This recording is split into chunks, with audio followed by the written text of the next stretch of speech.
नमस्कार, मैं हुमायूं सिंह और आप देख रहे हैं नेक्स्ट नाइन न्यूज। आज बात करने वाला है मायावती की। 432 सीटों पर अपने प्रत्याशी मैदान में उतार देती हैं।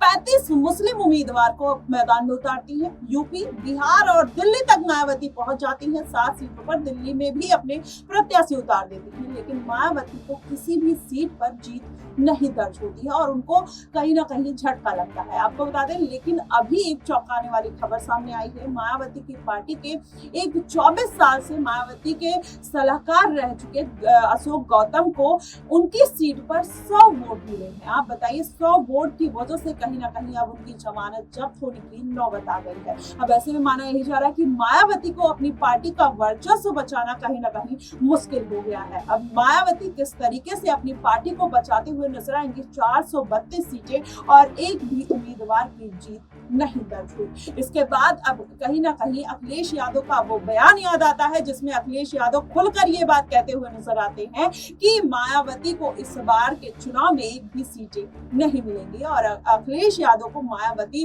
कहीं ना कहीं लताड़ लगाते हुए नजर आती है कि अखिलेश यादव को अपनी पार्टी और अपनी रणनीतियों पर ध्यान देना चाहिए, हमारी पार्टी के बारे में नहीं सोचना चाहिए। लेकिन अब सोचने की बारी कहीं ना कहीं मायावती की है, क्योंकि अगर उनको अपनी पार्टी का अस्तित्व बचाना है तो फिर से उनको कमबैक करना होगा। आने वाले विधानसभा चुनाव में कोई ऐसा कैंडिडेट उनको अपनी पार्टी के लिए, कोई ऐसा प्रमुख चेहरा अपनी पार्टी के लिए ढूंढना होगा जो उनकी डूबती हुई नैया को पार लगा सके। ऐसे में बस एक ही नाम याद आता है, चंद्रशेखर आजाद का, क्योंकि कुछ दिन पहले आकाश आनंद को उन्होंने अपनी पार्टी का नेशनल कोऑर्डिनेटर बनाया और फिर उनको अपना उत्तराधिकारी भी बनाया था, जिसके बाद उन्होंने उनको पार्टी से बर्खास्त कर दिया। उसके बाद फिर से अब अटकलें लगाई जा रही है कि चंद्रशेखर आजाद को मायावती कोई बड़ी जिम्मेदारी दे सकती है। लेकिन क्या चंद्रशेखर आजाद इस बात की इजाजत देंगे या मायावती के साथ गठबंधन करेंगे या नहीं, ये बड़ा सवाल खड़ा होता है। लेकिन अगर ये पूरा सिनेरियो देखा जाए तो कहीं ना कहीं मायावती की जो पार्टी का अस्तित्व है वो खतरे में पड़ता हुआ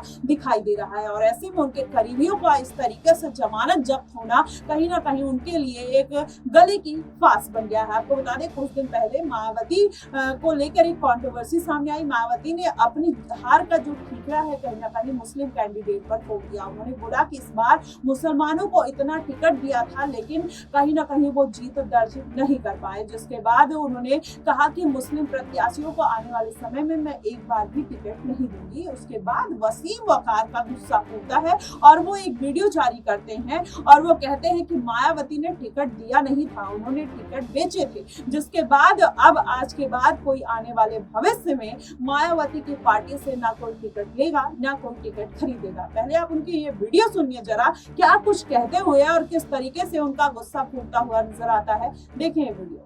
मायावती जी का बयान आया कि उन्होंने मुसलमानों को टिकट दिए, लेकिन मुसलमानों ने उनके मुस्लिम कैंडिडेट्स को वोट और सपोर्ट नहीं किया।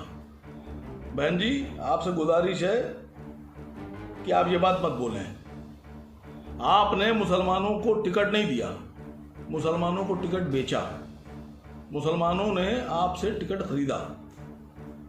तो जो लोग टिकट खरीद फरोख्त करते हैं राजनीति में, उनका अंजाम बहुत जल्दी जनता बता देती है। और आपने टिकट, आप कह रही हैं हम भविष्य में सोचेंगे टिकट नहीं देंगे। तो मैं तमाम मुस्लिम नेताओं से, लीडरों से गुजारिश कर रहा हूं कि आप सब ये दिमाग में बिठा लीजिए कि बहुजन समाज पार्टी से आपको टिकट खरीदना ही नहीं है। आप क्या टिकट नहीं दीजिएगा? मैं तो खुद मुसलमानों से कह रहा हूं कि होश की दवा कीजिए। क्यों खरीदते हैं टिकट? आप बिल्कुल मत खरीदिए, एक भी टिकट मत खरीदिए। और ये एहसान आपने नहीं किया है, आपने किसी मुसलमान पर एहसान नहीं किया है कि टिकट दिया, आपने टिकट बेचा। और मुसलमान इस बात को जानता है कि नेता में और दुकानदार में फ़र्क क्या होता है। इसलिए गुजारिश आपसे भी है कि आप एहसान मत जताइए, और मुस्लिम नेताओं से भी है कि आप इनसे टिकट, बीएसपी से टिकट आगे भविष्य में मत खरीदिए।